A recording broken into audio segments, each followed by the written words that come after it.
ఎన్ని ఇబ్బందులు వచ్చినప్పుడు కూడా అవన్నీ కూడా ఒకరోజు తొలగిపోతాయని వాగ్దానం చేస్తూ ఉన్నాడు.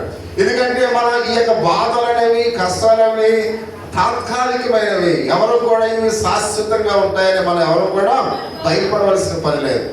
మనం ఎప్పుడు కూడా పేదవాళ్ళగానే మిగిలిపోం, మనం ఎప్పుడు ధనవంతులుగానే ఉండం, మనం ఎప్పుడు కూడా అనారోగ్యాలతోనే ఉండం, ఎప్పుడు కూడా ఆరోగ్యవంతులుగా ఉండం. అందుకనే కథ మొత్తం మార్చబడుతుందంటే దాని అర్థం ఏంటంటే, ఒకవేళ పేదవాడు ఉన్నవాడు అవుతాడు, ఉన్నవాడు లేనివాడు అవుతాడు. రోగిగా ఉన్నవాడు స్వస్థత అవుతాడు, విరమిగేవాడు మరలా బలహీనుడు అవుతాడు. అంటే ఎప్పుడు కూడా మన జీవితంలో అప్ అండ్ డౌన్ అవుతుంది. సమస్యలు వస్తూ ఉంటాయి, పోతూ ఉంటాయి, అనారోగ్యం వస్తూ ఉంటుంది, పోతూ ఉంటుంది. ఏది శాశ్వతంగా మన దగ్గర ఉండదు ప్రియమైన. అందుకని ఒకవేళ మనం బలహీనత వచ్చిందని భయపడవలసిన పని లేదు. నేను ఏ ఆరోగ్యం లేకుండా ఉన్నానని ఒకవేళ మనం ధైర్యంగా ఉండవలసిన, అంటే కథ మొత్తం మార్చగల శక్తి దేవునికి మాత్రమే ఉంది ప్రియమైన వారు. అందుకని దేవుని మీద మనం ఆధారపడి ఉందాం. బలహీనత వచ్చినప్పుడు దేవుని సహాయాన్ని కోరుకుందాం. అనారోగ్యం వచ్చినప్పుడు దేవుని మీద నిరీక్షణ కలిగి ఉందాం. అందుకని అంటున్నాడు, ఏ అపాయముని యొక్క గుడారమును సమీపించకుండా నేను కాపాడుతానని వాగ్దానం చేస్తూ ఉన్నాడు. ఎందుకంటే బలహీనతలు వస్తుంటాయి, పోతూ ఉంటాయి, ఏమి కూడా శాశ్వతమైనవి కాదు అనే విషయాన్ని పరిశుద్ధ గ్రంథంలో అయితే మనం చూస్తూ ఉన్నాం. కాబట్టి అందుకనే సమస్యలన్నీ కూడా తొలగిపోతాయని నేను వాగ్దానం చేస్తున్నాడు. కాబట్టి మీరు ఎదుగుదలతో ఆయనకు, దేవునికి విశ్వాసములో ఎలా ఉండాలో ఆయన ఎరిగి ఉన్నాడు అనే విషయానికి మనం చూస్తూ ఉన్నాం. అందుకనే శ్రమల్లో మీకు సహాయపడడానికి ఆయన ఎప్పుడు కూడా ఎదురు చూస్తున్నాడు. అందుకని యెషయా గ్రంథము 41వ అధ్యాయము 10వ వచనములో ఆయన ఒక మాట, విలువైన మాట చెప్తూ ఉన్నాడు. భయపడకము, నేను నీకు దేవుణ్ణి ఉన్నాను, దిగులు పడకము, నేను నిన్ను బలపరుతును, నీకు సహాయం చేయవాడును నేనే, నీతిలను నా దక్షిణ హస్తముతో నేను ఆదుకొని ఉన్నాను అని మాట్లాడుతూ, అంటే భయపడకు, నేను దేవుణ్ణి ఉన్నానని మాట్లాడుతూ ఉన్నాడు. అంటే మనం నమ్ముకున్న ఆయన దేవుడై ఉన్నాడు. ఎలాంటి దేవుడై ఉన్నాడు? ఆయన పరిశుద్ధుడైన వాడు దేవుడై ఉన్నాడు. ఆయన సర్వశక్తి కలిగిన వాడై ఉన్నాడు. అంటే భూమిని, ఆకాశమును, సూర్య చంద్ర నక్షత్రాలని ఆయన చూసే ఒక్క మాటతో సృష్టించిన వాడై ఉన్నాడు. ఎర్ర సముద్రాన్ని 2 పాయలుగా చేసిన వాడుగా ఉన్నాడు. అనేకమైన అద్భుతమైన కార్యాలు చేసిన వాడుగా ఉన్నాడు. కుంటివారికి కాళ్ళనిచ్చి ఉన్నాడు, గుడ్డివారికి చూపునిచ్చి ఉన్నాడు, వినలేని వారికి వినికిడి గల శక్తినిచ్చి ఉన్నాడు. చనిపోయిన లాజరుని సైతము ఆయన 4 దినాలు కంపబడుతున్న ఆ దేహాన్ని కూడా సజీవంగా సమాధి నుంచి లేపిన దేవుడు అయినట్లుగా మనం చూస్తూ ఉన్నాం. అంటే దేవుడు సర్వాధికారము కలిగిన దేవుడు మన దేవుడే ఉన్నాడు కనుక మీరు ఏమడగలదుగా భయపడవలసిన పని లేదు. నీకు ఎన్ని ఇబ్బందులు ఉన్నా, ఎన్ని కష్టాలు ఉన్నా, ఎన్ని ఆకలి దప్పికలు ఉన్నా నువ్వు భయపడవలసిన పని లేదు అని ఆయన అంటున్నాడు. నేనే దేవుడినై ఉన్నాను, భయపడకము, నేను దేవుడినై ఉన్నాను అంటున్నాడు. దిగులు పడకమని మాట్లాడుతూ ఉన్నాడు. చాలా మంది దిగులు పడుతూ ఉంటారు. చిన్న కష్టం వస్తే ఆ కష్టాన్ని బట్టి బాధపడుతూ ఉంటారు. కాబట్టి రోగం అనేది మనుషులు కాకుండా ప్రాణులకు బాధప్రియమైన వారు. అందుకని దేనికి మనం భయపడవలసిన పని లేదు. ఎందుకంటే ఆయనే మనం స్వస్థపరిచేవాడు. ఆయన అంటున్నాడు, అయితే నిన్ను స్వస్థపరిచే యెహోవాను నేనే మాట్లాడుతూ ఉన్నాడు. కాబట్టి ఆయన వాగ్దానం ఇచ్చినాన్ని మర్చిపోయేవాడు కాదు ప్రియమైన వాళ్ళ. అందుకని అంటున్నాడు, నువ్వు దిగులు పడకు, కాబట్టి నేను నిన్ను బలపరుతునని మాట్లాడుతూ ఉన్నాడు. ఒకవేళ నువ్వు బలహీనతతో ఉన్నావా, ఒకవేళ నువ్వు బలహీనుడని ఒకవేళ నువ్వు అనుకుంటూ ఉన్నావా, నేను బలపరుస్తాను. కాబట్టి అందుకని ఆయన మనల్ని బలపరిచేవాడుగా ఉన్నాడు కనుక మనం భయపడవలసిన పని లేదని మనం చూస్తూ ఉన్నాం. నీకు సహాయం చేయవాడును నేనే అని మాట్లాడుతున్నాడు. ఆయనే మనకు సహాయం చేసేవాడు. కాబట్టి దేవుడే మనకు సహాయం చేస్తున్నాడు. ఇక్కడ అది అంటాడు, నీవు నాకుండగా ఈ లోకములో ఏది నాకు అక్కర్లేదని కీర్తనకారుడు సెలవిస్తున్నాడు. అంటే దేవుడు మనకుంటే ఈ లోకములో ఇంకా దేనితో పని మనకు లేదు. ఎందుకంటే ఆయన అంటున్నాడు, ఆయన మనకు కొండల తట్టున కనులెత్తున నాకు సహాయం ఎక్కడి నుంచి వచ్చును, యెహోవాని నాకు సహాయము కలుగును ప్రియమైన వాళ్ళు. ఇందాక ప్రార్థన ఎవరు చేశారు? ఆ శైలి. అంటే ఆయన తట్టు మనం కనులెత్తుచున్నప్పుడు మనకి ఆయనే సహాయకుడిగా ఉంది. ఎందుకంటే ఆయన భూమి ఆకాశములను సృజించిన వాడు. సర్వాధికారము కలిగిన శక్తివంతుడు. ఆయన మనకు సహాయం చేయడానికి ఇష్టపడుతున్నాడు. అంటే ఆయన వైపు మనము చూడాలి ప్రియమైన వాళ్ళ. కాబట్టి ఆయన వైపు మనం చూస్తే మనకు సమస్తాన్ని కూడా ఆయన ధారాళముగా ఇస్తాడు అనే విషయాన్ని పరిశుద్ధ గ్రంథంలో అయితే మనం చూస్తూ ఉన్నాం. నీతి అను నా దక్షిణ హస్తము నిన్ను ఆదుకొని అని వ్రాయబడినట్లుగా మనం చూస్తూ ఉన్నాం. ఉత్తరం అంటే తూర్పు, తూర్పు పడమర, ఉత్తర, దక్షిణ. దక్షిణం అంటే ఎటువైపు ఉంటది అంటే ఆ కుడి హస్తానికి అది సూచనగా ఉంది ప్రియమైన వారు. అంటే తన దక్షిణ హస్తం మనకు ఎలా ఉందంట? తోడుగా ఉంటుంది. అంటే కుడి హస్తము మనకు బలమైన తోడుగా ఉంటుంది ప్రియమైన వారు. అంటే కుడి హస్తము విజయానికి సాదృశ్యంగా, కుడి హస్తము బలానికి సాదృశ్యంగా ఉంది. కుడి హస్తము మనల్ని ఆదుకోవడానికి సాదృశ్యంగా ఉంది. ఆ కుడి హస్తము ఎప్పుడైతే ఇశ్రాయేలు ప్రజలు వెళుతూ ఉన్నారో ఆ కుడి హస్తము కింద వాళ్ళు ప్రయాణం చేసినట్లుగా మనం చూస్తూ ఉన్నాం. అంటే మోసే హస్తాన్ని ఎప్పుడైతే లేపి ఉన్నాడో ఆ హస్తం కింద వాళ్ళు ఏం చేశాడు? ప్రయాణం చేస్తాడు. అంటే తన దక్షిణ హస్తాన్ని మనకు ఆయన ఒక అభయముగా ఇస్తూ ఉన్నాడు. అందుకని మనం ఎవరం కూడా భయపడవలసిన పని లేదు అని పరిశుద్ధ గ్రంథంలో అయితే మనం చూస్తూ ఉన్నాం. అందుకని అంటున్నాడు, ఇది వాగ్దానం ప్రియమైన వాళ్ళ. ఇది ఎవరి వాగ్దానం? దేవుని వాగ్దానం. దేవుడు వాగ్దానించి ఆయన తప్పిపోయేవాడుగా లేడు అనే విషయాన్ని చాలా స్పష్టంగా చెప్తూ ఉన్నాడు. కాబట్టి శ్రమలో మీ శక్తిని పరిపూర్ణం చేసుకుందాం ప్రియమైన వాళ్ళ. అందుకని శ్రమలు వచ్చినప్పుడు కృంగిపోకండి, కష్టాలు వచ్చినప్పుడు దాన్ని బట్టి మీరు ఏమాత్రం కూడా అలసిపోకండి. ఎందుకంటే మీ యొక్క పరిపూర్ణం అవ్వాలి, మీ శక్తి పరిపూర్ణం అవ్వాలంటే శ్రమలు సంతోషంగా మీరు ఆహ్వానించండి. శ్రమలు వచ్చినప్పుడు దేవుని దగ్గరికి వచ్చి ప్రార్థన చేయండి. శ్రమలు వచ్చినప్పుడు, కష్టాలు వచ్చినప్పుడు దేవుణ్ణి అడగని ప్రియమైన వాళ్ళ. సమస్తాన్ని కూడా ఆయన మిమ్మల్ని ఆదుకుని మీకు ధైర్యాన్ని ఇచ్చేవాడిగా ఉన్నాడు అనే విషయానికి మనం చూస్తూ ఉన్నాం. దాని ద్వారా ఆయన కృప మీద మనము ఆధారపడటం నేర్చుకోవాలి క్రైస్తవులు ప్రియమైన వాళ్ళు. అంటే మన సొంత బలము చేత, మన సొంత శక్తి చేత మన మీద మనం ఆధారపడటం కాదు, మనుషుల మీద ఆధారపడడం కాదు. చూడండి, మనం ఎవరైనా బాగా బలంగా, ఎవరైతే బాగా బలవంతులుగా ఉన్నారో వాళ్ళ మీద మనం ఒకసారి ఆధారపడటం. ఎవరైతే మనల్ని ఐక్యతలైతే శక్తివంతమైన మనుషుల్లాగా ఉంటారో కొన్ని సందర్భాల్లో వాళ్ళ మీద మనం ఆధారపడతాం. మనుషుల మీద ఆధారపడకడం ప్రియమైన. ఎందుకంటే మనుషుల యొక్క బలము శాశ్వతమైనది కాదు. చూడండి, అందుకనే మనం చూస్తున్నాం, మామూలుగా సలిచీమల చేత చిక్కును సుమతి, బలవంతమైన సర్పము సలిచీమల చేత చిక్కును సుమతి. అంటే బలమైన సర్పం అంటే ఆ సర్పము బలముగా ఉన్నప్పుడు చాలా బలముగా గర్దించేది, కానీ అది చనిపోతే చీమలు విడిచికెళ్తే ప్రియమైన వాళ్ళు. అంటే ఆ బలము ఎప్పుడు శాశ్వతమైనది కాదు. అంటే ఒకరోజు బలహీనమైన సేవలు ఆ బలమైన సర్పాన్ని లాక్కెళ్తే ప్రియమైన వాళ్ళు. అందుకని మనిషి యొక్క బలము శాశ్వతం కాదు. అందుకనే మనుషుల మీద ఆధారపడకండి, కానీ దేవుని మీద ఆధారపడండి. అందుకనే దేవుడు అంటున్నాడు, మనం ఆయన మీద ఆధారపడే క్రైస్తవులుగా ఉండాలి. ఆయన కృపను వెతికి ఆయన కృప మీద ఆధారపడే విశ్వాసులుగా ఉండాలి. అందుకని మనం ఎప్పుడు కూడా మనుషుల మీద ఆధారపడే వారిగా ఉండకూడదు. అందుకని రాజులను నమ్ముకుని కన్నా దేవుని ఆశ్రయించడం మేలు ప్రియమైన వాళ్ళు. అందుకని మనుషులు నమ్ముకోకండి, లేకపోతే ఈ లోకంలో బలమైన వారిని నమ్ముకోకండి, కానీ దేవుని మీద ఆధారపడటం నేర్చుకుని. ఎందుకంటే ఆయన బలము శాశ్వతమైనది ప్రియమైన వాళ్ళ. అది ఈ ఒక్క రోజు రేపు బలహీనమయ్యే బలం కాదు. ఆయన ఎప్పుడు కూడా నిన్న నేడు ఏకరీతిగా దేవుడు. శాశ్వతమైన కృపతో ఆయన మనల్ని ప్రేమించే దేవుడు, శాశ్వతమైన ప్రేమతో ఆయన మనల్ని కనికరించే దేవుడు. అందుకని మనము శాశ్వత కాలము దయనందుకోవాలంటే, ఆయన కృపను పొందుకోవాలంటే శాశ్వత కాలము ఎవరి మీద ఆధారపడాలి? దేవుని దక్షిణ హస్తం మీద మనము ఆధారపడి ఉన్నట్లయితే ఆయన మనను రక్షించేవాడిగా ఉన్నాడని మనం చూస్తూ ఉన్నాం. కాబట్టి మంచి క్రైస్తవులుగా ఉందాం. ఆయన కృప మీద ఆధారపడే మంచి క్రైస్తవులుగా మనం జీవిద్దాం. అంటే మంచి క్రైస్తవులు ఎవరి మీద ఆధారపడతారు? దేవుని కృప మీద మాత్రమే ఆధారపడి ఉంటారని మనం చూస్తూ ఉన్నాం. దేవుని కృప మీద ఆధారపడి ఒకవేళ మీరు సందేహించినట్లయితే, చాలా మంది దేవుని కృప మీద ఆధారపడడానికి కూడా కొంతమంది చేస్తారు, సందేహిస్తూ ఉంటారు. అంటే సందేహించే క్రైస్తవులు కూడా ఉంటారు. ఏం చేస్తుంటాం, కొన్ని సందర్భాల్లో ప్రార్థన చేయం. మనకి ఏదైనా ఆపద వస్తే, ఏదైనా కష్టం వస్తే మనం ప్రార్థన చేయం, మనుషుల మీద ఆధారపడుతుంటాం. మనుషుల మీద ఎందుకు ఆధారపడుతున్నాం? దేవుని మీద మన సందేహం కలిగి. కాబట్టి దేవుడు చేస్తాడా చేయడా, దేవుడు చేస్తాడా చేయడా అని కొన్ని సందర్భాల్లో దేవుని మీద మనం ఏం చేస్తుంటాం? సందేహపడుతూ ఉంటాం.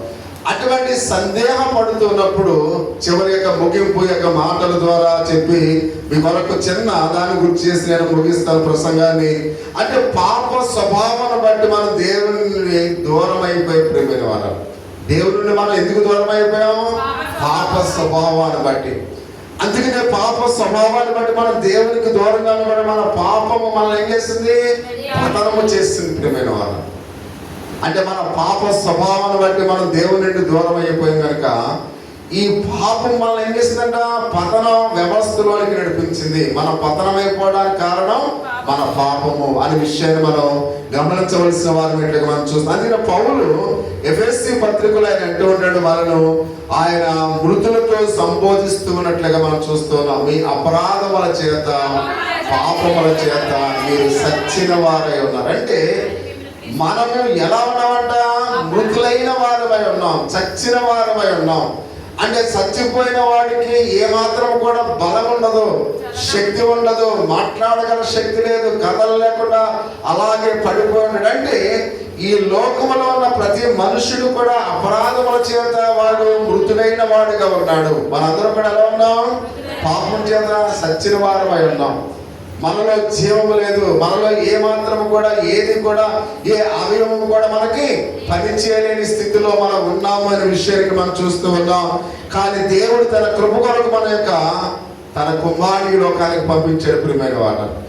సచ్చిన వారమై ఉన్న మనలను దేవుడు ప్రేమించాడు కనుక తన ప్రియమైన కుమారుని పరలోకము నుండి ఈ లోకానికైనా పంపించి ఉన్నాడనే విషయాన్ని మనం గమనించాలి.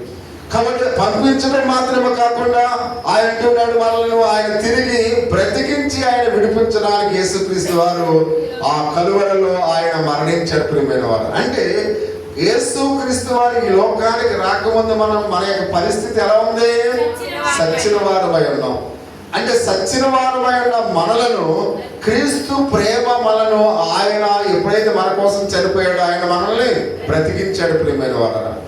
అంటే యేసుక్రీస్తు వారు సిలువలో పడ్డ శ్రమల ద్వారా ఆయన పడ్డ అనేకమైన ఆ యొక్క అవమానాల ద్వారా అనేకమైన బాధల ద్వారా మనం తిరిగి బ్రతికించబడ్డాము అనే విషయాన్ని ప్రతి ఒక్కరం కూడా తెలుసుకోవాల్సిన వారి వెంటనే మనం చూస్తూ ఉన్నాం. మన కొరకు ఆయన మరణించి ఉన్నాడు. ఆయనను మనం ఎప్పుడైతే విశ్వసించడం ద్వారా నిత్య జీవాన్ని పొందుకుంటున్నాం ప్రియమైన వారు. ఈ రోజు మనం అందరం కూడా ఆయన విశ్వసించాం కనుక దేవుడు మనకేమిచ్చాడు? నిత్య జీవాన్ని ఇచ్చినట్టుగా మనం చూస్తూ ఉన్నాం. అంతేకాకుండా దేవుడు మనల్ని ప్రేమిస్తున్నాడు ప్రియమైన వాళ్ళ.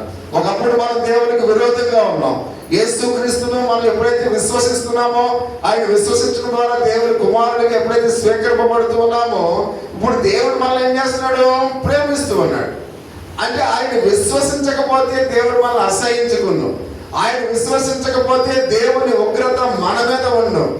కానీ మనం ఎప్పుడైతే యేసుక్రీస్తు అని అడిగినాడు, దేవుడు లోకమును ఎంతో ప్రేమించి కాగా తన అద్భుతమైన కుమారుని విశ్వసించి ప్రతివాడు నశింపగా నిత్య జీవం పొందినట్లు ఆయన మనకు అనుగ్రహం. అంటే ఆయన విశ్వసించాము కనుక దేవుడు మనల్ని ప్రేమిస్తూ ఉన్నాడు.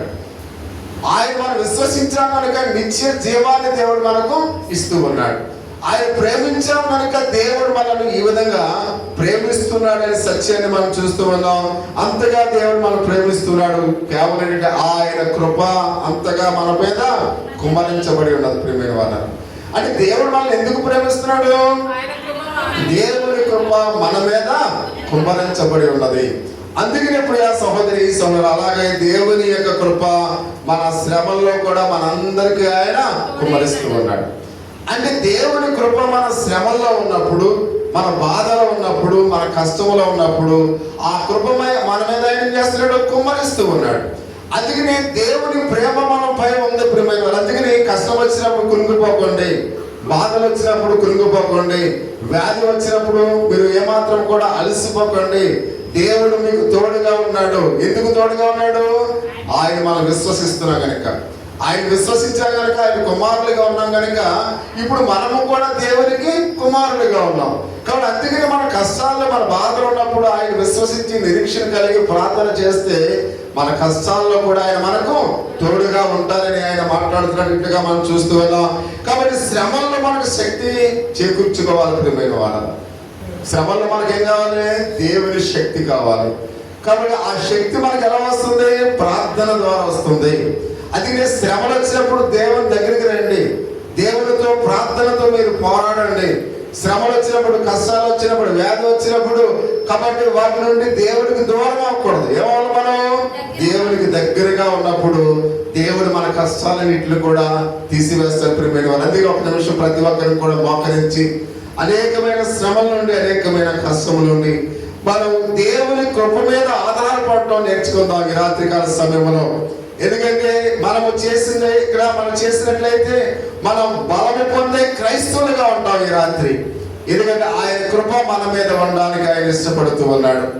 మనం ఈ రాత్రి మన యొక్క జీవితాల్లో ఎటువంటి శ్రమలు వచ్చినప్పుడు కూడా, ఎటువంటి కష్టాలు వచ్చినప్పుడు కూడా ఆయన మనకు అలాగనే అదే కృప మన శ్రమలో మనందరికీ సహాయపడుతుందని ఆయన మాట్లాడుతూ ఉన్నాడు. కాబట్టి శ్రమల్లో మన శక్తిని పరిపూర్ణం చేసుకుందాం ప్రియా సహోదరి సహోదరుడా. కాబట్టి నీవు ఎటువంటి బాధలో ఉన్నావు, ఒకవేళ నీ స్నేహితులు బాధల్లో ఉన్నారా, ఒకవేళ నీ బిడ్డలు జ్వరంతో బాధపడుతూ ఉన్నారా, ఒకవేళ ఆర్థిక సమస్యలతో నువ్వు అల్లాడిపోతూ ఉన్నావా, నీ కుటుంబంలో ఒకవేళ నింద నీ మీద వేయడానికి ప్రయత్నం చేస్తూ ఉన్నారా, ఒకవేళ నీ యొక్క బిడ్డలను అనేక మంది హేళన చేస్తూ ఉన్నారా, అవమానిస్తూ ఉన్నారా, ఒకవేళ క్రీస్తు నిమిత్తము ఆ శ్రమలను సంతోషంగా ఈ రాత్రి నువ్వు దేవునితో మాట్లాడినట్లయితే నీ కష్టాన్ని, నీ బాధను ఆయన తీసివేస్తానికి ఇష్టపడుతూ ఉన్నాడు. ఒకవేళ ఆలోచించకుండా, మౌనంగా ఉండకుండా ప్రతి ఒక్కరూ కూడా ప్రభువా ఈ రాత్రి నా బాధలు తీసివే ప్రభువా, నా శ్రమల నుంచి, నాకు కష్టాల నుంచి, నా ఇబ్బందుల నుంచి నన్ను ఆదుకో ప్రభువా అని మనం ప్రార్థన చేద్దాం. అపోస్తలుడు పౌలు కూడా ఎంతో శ్రమ కలిగి ఉన్నాడు. తన యొక్క శరీరంలో ముళ్ళు దాచి ఉన్నట్లుగా దేవుని యొక్క వాక్యం సెలవుస్తుంది. ఆ ముళ్ళు ఎంత బాధ పెట్టినప్పుడు కూడా, మమ్మారు దేవుని సన్నిధానంలో ప్రార్థన చేసినప్పుడు కూడా నా కృప నీకు చాలు అని ప్రభు సెలవిస్తూ ఉన్నాడు.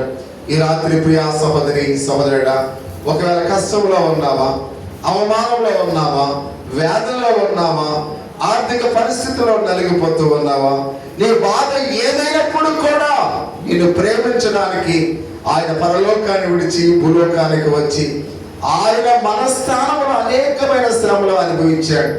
ఆయన నిజమానవుడు ఈ లోకంలో ఉన్నాడు. మనం పడ్డ బాధలు ఆయన కూడా అనుభవించాడు. ప్రియా సహోదరి సహోదరుడా, నీ బాధ ఎట్లా ఉంటుందో ఆయనకి తెలుసు. నువ్వు ఎలా నలిగిపోతున్నావో కూడా ఆయనకి తెలుసు. ఈ రాత్రి ఒకవేళ నువ్వు ప్రార్థన చేస్తే ఆయన బాధలో నీకు నెమ్మదినిచ్చేవాడుగా ఉన్నాడు, నీ జీవితాన్ని మార్చేవాడుగా ఉన్నాడు. ప్రియా సహోదరి సహోదరుడా, ఈ రాత్రి దేవునితో మాట్లాడడానికి నువ్వు ఇష్టపడుతూ ఉన్నావా? ఒకవేళ మనుషుల మీద ఆధారపడకు ఈ రాత్రి, మనుషుల బలం మీద ఆధారపడకు ఈ రాత్రి. ఎందుకంటే బలవంతుడైన దేవుడు నీకు తోడుగా ఉన్నాడు. ఈ రాత్రి ఆయన ఎర్ర సముద్రాన్ని 2 పాయలుగా చేసిన దేవుడు నీకు సహాయం చేయడానికి ఇష్టపడుతూ ఉన్నాడు. కుంటివారిని, గుడ్డివారిని, పక్షవాయువు గల వారిని లేవనెత్తిన దేవుడు నిన్ను స్వస్థపరచడానికి ఆయన ఇష్టపడుతూ ఉన్నాడు. ఈ రాత్రి దేవుని మీద ఆధారపడదామా? దేవుని అడుగుదామా? కుష్ఠవ్యాధి కలిగిన వారు దావీదు కుమారుడా కరుణించినప్పుడు ఆ కుష్ఠవ్యాధి కలిగిన వారిని దేవుడు కరుణించి ఉన్నాడు. ఆమె రక్తస్రావం కలిగి 12 సంవత్సరాల నుంచి ఎంతో వేదన అనుభవిస్తున్న ఆ యొక్క స్త్రీ యేసుక్రీస్తు యొక్క చెంగు ముట్టగానే స్వస్థత పొందింది. ప్రియా సహోదరి సహోదరుడా, ఆర్థిక పరిస్థితుల్లో నలిగిపోతూ ఎన్నో అవమానాలు పొందుతున్న దేవుని యొక్క సేవకురాల్ని ఎలీషా ద్వారా తమ ఆర్థిక పరిస్థితులను కూడా మెరుగుపరిచిన దేవుడు ఈ రాత్రి ఒకవేళ ఆర్థిక పరిస్థితుల్లో నలిగిపోతూ ఉన్నావా, అప్పుల బాధలో నువ్వు బాధపడుతూ ఉన్నావా, ఈ మైక్ ద్వారా ఎంతమంది అయితే దేవుని యొక్క సందేశాలు వింటూ ఉన్నారో ప్రభువా నన్ను ఆదుకో ప్రభువా అంటే దేవుడు ఇప్పుడే నేను ఆదుకునేవాడుగా ఉన్నాడు, నీ వ్యాధిని స్వస్థపరిచేవాడుగా ఉన్నాడు, నీ కష్టాన్ని తీసివేసేవాడుగా ఉన్నాడు. ఒకసారి దేవునితో మాట్లాడడానికి ఇష్టపడుతూ ఉన్నావా? దేవునితో మాట్లాడడానికి ఇష్టపడుతున్నట్లయితే ప్రభువా నన్ను ఆదుకో ప్రభువా, ప్రభువా నా వ్యాధిని తీసివే ప్రభువా, నా కుటుంబంలో శాంతిని సమాధానము దయచే ప్రభువా అని ప్రార్థన చేద్దాం. దేవుడు మాత్రమే ఈ రాత్రి నీకు సహాయం చేయడానికి ఆయన ఇష్టపడుతూ ఉన్నాడు. ఆయన మనకు సమీపంగా ఉన్నాడు. ఆయన ఎక్కడైతే 2-3 నా నామాన్ని స్మరిస్తారో వారు మధ్యలో ఉంటారని ఆయన వాగ్దానం చేశాడు. ఆయన మన మధ్యలో ఉన్నాడు కనుక ప్రార్థన చేద్దామా? ప్రతి ఒక్కరు కూడా నోరు తెరిచి గొంతు తెరిచి మన కుటుంబాల కొరకు, మన పిల్లల కొరకు ప్రార్థన చేయడానికి ఇష్టపడుతూ ఉన్నామా? ప్రతి ఒక్కరు కూడా ప్రార్థన చేద్దాం. ప్రతి ఒక్కరు కూడా ప్రార్థన చేద్దాం. ప్రతి ఒక్కరు కూడా దేవుని అడగడానికి ఇష్టపడదాం. కన్నీటితో చేసిన ప్రార్థన దేవుడు తన పాదముల చెంతకు చేరి ఆయన ప్రతిఫలాన్ని ఇచ్చేవాడిగా ఉన్నాడు. ఒకవేళ నీ బిడ్డల యొక్క చదువుల కొరకు ప్రార్థన చేయడానికి ఇష్టపడుతూ ఉన్నావా ఈ రాత్రి? ప్రియా సహోదరి సహోదరుడా, ప్రతి ఒక్కరూ కూడా దేవుని యొక్క సన్నిధానంలో ప్రార్థన చేయడానికి ఇష్టపడదాం. ప్రతి ఒక్కరూ కూడా హృదయ ప్రేరేపణ కలిగిన వారు ఎవరో ఒకరు ప్రార్థించవలసిందిగా తెలియపరుస్తూ ఉన్నాము.